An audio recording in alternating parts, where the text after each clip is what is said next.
Okay, fellow hippies, so today's project is to put a carbon filter on my plumbing inlet. We already have 5 stages upstairs on our drinking water, but I'm really getting tired of the stench of the chlorine in our water. It seems like they just increased it. I use a neti pot, so I don't know that chlorine is really good to go up my nose and my nasal passages. Initially I thought it was okay because it would kill a brain-eating amoeba, the chlorine that is, but I've lately decided that's enough. So what this filter is a 0.5 micron filter, which is way smaller than brain-eating amoebas and things like that. Now I had already put on a sediment filter before. You see it's on there, and then I've got a SharkBite on each side and then a grounding strap. I'll explain. The reason that's on there is because they flush the hydrants twice a year, and when they do, you get all sorts of brown water coming out of your house. And the thing is, I'd be using my neti pot and I'd look in the toilet bowl and see there's brown water. So I was flushing all that brown sediment water up my nose. So I put that on a couple years ago. And that makes quite a difference. Now that filter's supposed to last 3 months, but you know, if they do a flush in the spring and the fall, and when they do, that filter gets completely clogged up. So then today I'm going to add this carbon impregnated filter to get rid of the chlorine. So then I'll have 2 stages on the whole house. I have a sediment and a carbon filter that will remove most of the chlorine, and then I've got my 5 stages upstairs for my drinking water. So to connect this, I have a SharkBite. That's this guy with male pipe thread here. Now this is a 3/4 inch. The line coming in my house is 3/4 inch. And the inlet on this filter is 1 inch. So since I have 3/4 inch, I had to have an adapter. So I've got this brass piece that's going in here. It's got stainless steel. So what's going to happen is Teflon tape is going to get wrapped around these threads first. This is going to get threaded in, and then Teflon tape is going to be wrapped around this and threaded in. Now the whole filter assembly, it's not that heavy by itself, but once it gets filled with water, I'm sure you can understand, it becomes quite heavy, and you don't want to have all that weight on your plumbing. So it's got this bracket. So just FYI, these holes in this housing here, the filter, they're not threaded. So what they give you is they give you these self-tapping bolts to put in there. So you kind of push on them and get them in place, and then you're going to use a ratchet to bolt them down. Okay, so the bracket's bolted on there. So the plumbing's going to come in this way. You see where it says in and out. This is a air release valve, so that when you first turn it on, what you can do is you can hold that down as the air bleeds out. But I'm never going to touch that because it's one more place to leak. Just FYI. Okay, so there's the Teflon tape on the first threads. You want to wrap the Teflon tape in the opposite direction we're going to tighten it. So this is going to go in this way, right? Like this. So that means you want to do your tape in this direction. So that way when you spin it on, it doesn't unwrap the tape. So what I like to do is put a couple extra rows here on the end. So I'll start with a thin one, like 1 roll of tape. Row, and then I'll build as I come back here, so that as it tightens in, the tape becomes thicker and thicker, and it'll eventually seal. Okay, so it looks like that. It's going to go in there this way. So I've got Teflon tape on all these threads. You always want to, with these SharkBites, you always want to leave yourself a little room. You just want to snug these up so they're snug, but you don't want to bear down on it. On this one or this one. This one or this one. 2 reasons here. One, you don't want to bust those stainless steel threads loose. And the second reason is when you put it up there, if it drips a little bit, with these SharkBites, since they spin on the pipe, what you can do, if you find it drips, you can try to take a wrench and you can try to snug them up just a little bit to see if that fixes the leak. If this doesn't fix the leak, then I have to take these off and I have to redo them. Okay, so now I think I'm ready to start trying to fit that filter in there. So the first thing I'm going to do is I'm going to shut this ball valve off. I'm going to go upstairs and I'm going to run the sink to relieve the pressure, which is also the same procedure you want to do when you want to unscrew these and take the filters out. Now this particular filter has a bypass valve on the top. I can't get to it for one. For two, not a big deal because I don't like using it because anytime I use that there's a potential for a leak as far as I'm concerned. So I like to shut off the ball valve, relieve the pressure upstairs of the sink. Okay, so I'm going to go do that, and when I come back I'm going to take my pipe cutter and I'm going to put it on that pipe and I'm going to cut it, and I'm going to try to put it over here to the left of the door, because if that doesn't fit and I have to run pipe down, this is where I want to mount that filter. So I'll be right back.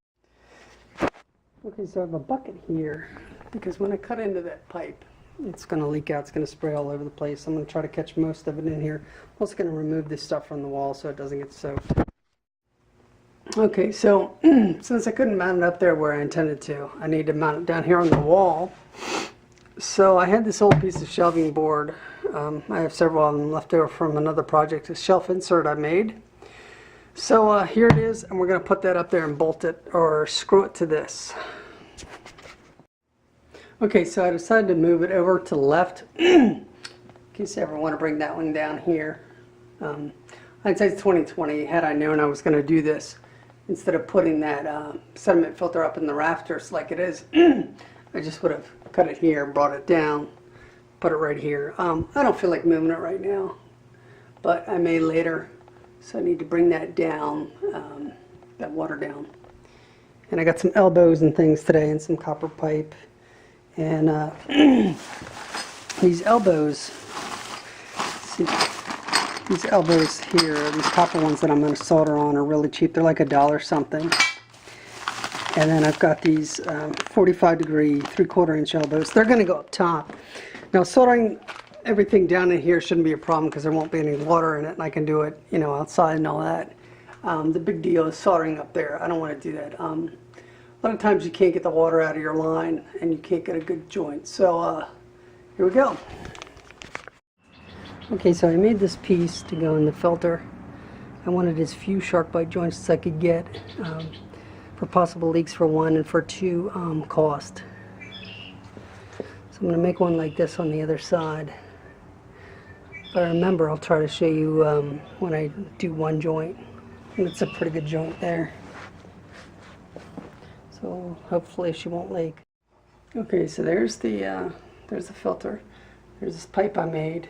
So one joint, two joints, three joints, and then there's going to be two SharkBite joints at the top here.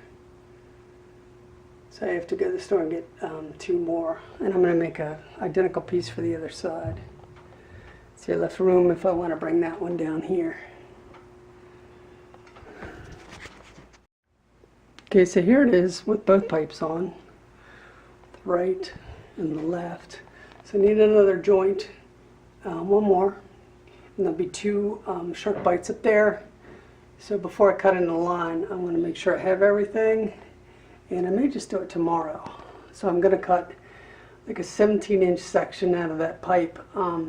Why 17-inch? Because when I was at Home Depot, I saw that SharkBite has an 18-inch repair, flexible repair. So if I mess this up and it's got a leak, then I can put that repair in until I fix it. Okay, let's keep our fingers crossed.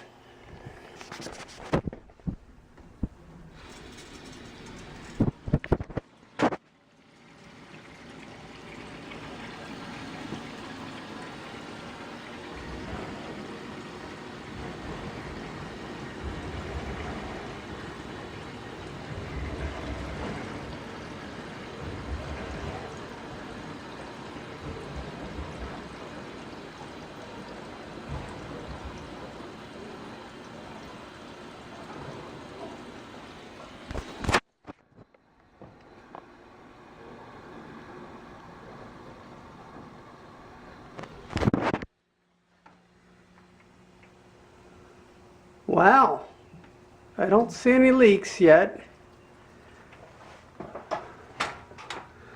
This is from when I loosened the copper main.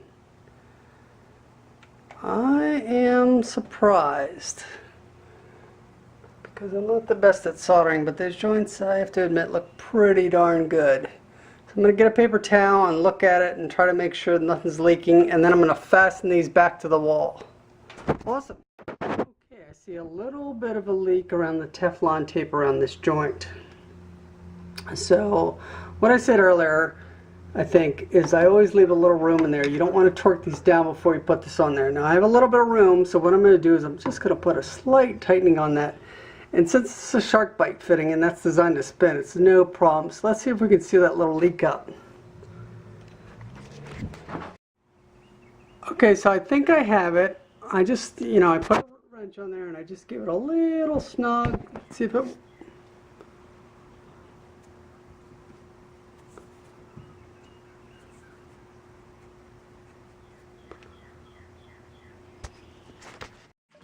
Okay, so I couldn't quite get it.